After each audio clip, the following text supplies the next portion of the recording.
అమెరికాలో హైదరాబాద్ యువకుడు మృతి చెందడం కలకలం రేపుతుంది. ఉప్పల్ కళ్యాణ్పురికి చెందిన ఆర్యన్ రెడ్డి ఎంఎస్ చదివేందుకు అమెరికా వెళ్లాడు. ఈ నేపథ్యంలో ఆర్యన్ గన్ శుభ్రం చేస్తుండగా అది మిస్ఫైర్ అయింది. దీంతో ఆర్యన్ అక్కడికక్కడే మృతి చెందాడు.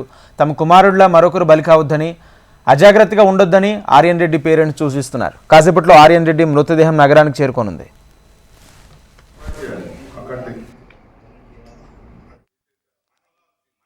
మా అబ్బాయి యూఎస్లో ఎంఎస్ చేస్తున్నాడు. లాస్ట్ ఇయర్ డిసెంబర్లో వెళ్ళాడు ఎంఎస్ చేయడానికి. ఇక్కడ లిటిల్ ఫ్లవర్ స్కూల్లో చదువుకున్నాడు. ఆ తర్వాత గీతంలో బీటెక్ చేశాడు.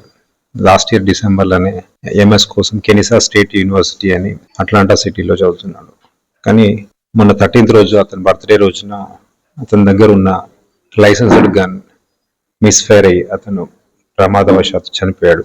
ఈ విషయం అంటే అతని దగ్గర గన్ ఉన్న విషయం కానీ, అది లైసెన్స్డ్ గన్ అనే విషయం కానీ, స్టూడెంట్స్కి గన్స్ అవైలబుల్ ఉన్న విషయం కానీ మాకు అసలు తెలియదు. మా పేరెంట్స్గా మాకు చాలా బాధగా ఉంది. ఉన్నది ఒకటే కొడుకు. యుఎస్కి పంపించే తమ పిల్లల్ని పంపించే తల్లిదండ్రులందరూ కొంచెం అలర్ట్గా ఉండండి. అక్కడ స్టూడెంట్స్ కూడా హంటింగ్ లైసెన్స్లు అవైలబుల్లో ఉన్నాయి. సో అది వాళ్ళకే ప్రమాదం సంభవించవచ్చు దాంట్ వల్ల, లేకుంటే పక్క వాళ్ళకి ప్రమాదం జరగవచ్చు. సో గన్స్ కలిగి ఉండడం అనేది నిప్పుతో చెలగాటం.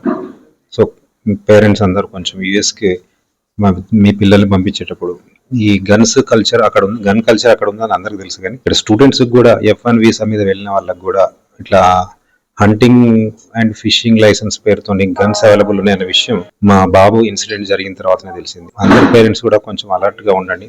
మా కుటుంబానికి జరిగిన నష్టం ఇంకెవరికి జరగకూడదని